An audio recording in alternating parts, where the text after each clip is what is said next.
Pat O'Donnell, he's a real, true influencer.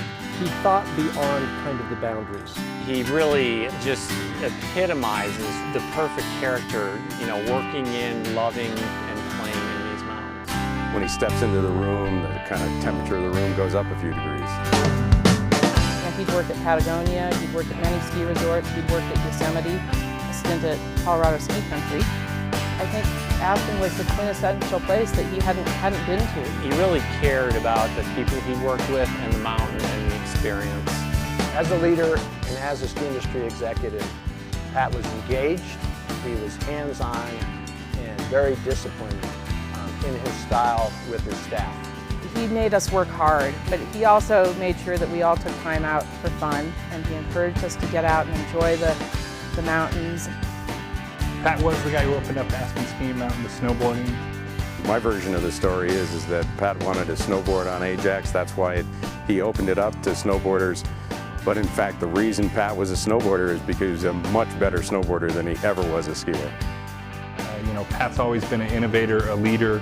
It's not surprising that he kind of pushed the envelope there to say, you know what, we need to be more inclusive. And a lot of folks didn't want it to change, but he was able to, with his cadre of folks, go out and do the X Games, which brought the new wild and crazy to Aspen, which was really kind of challenging the avant-garde. I really give Pat credit for leading the industry with respect to guest service. He very often was up on the hill, you know, first tracks with the patrol and early on, to get out and see what was happening on the mountain and make sure that everything was in order for the guests that were coming for the day. My fondest memories of Pat were always our Colorado Ski Country meetings every spring. And Pat would always tee up the excuse of the year, whether there was not enough snow, there was too much snow, the airport wasn't open enough, this happened, that happened.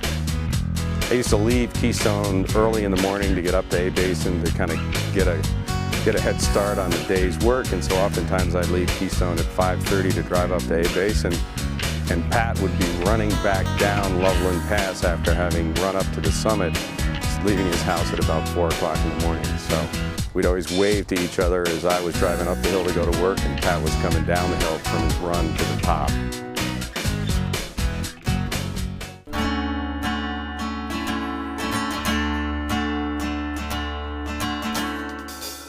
His history of change and the way he addressed the environment is, I would guess, probably going to be one of the defining factors of not only Pat himself, but certainly he highlighted a lot of the significant issues of our industry.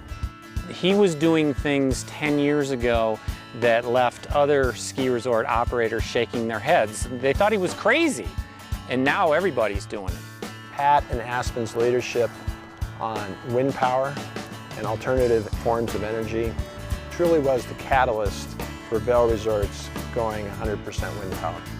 One of the most important things he did that happened early on was the development of an employee foundation that was funded and managed by the employees to raise funds to give to local environmental projects. And I think it's his management and his leadership style that he brought to the Aspen community, and it's bled over into the rest of the ski community. And together, I think Aspen is held up as an example as what can be accomplished by working with your community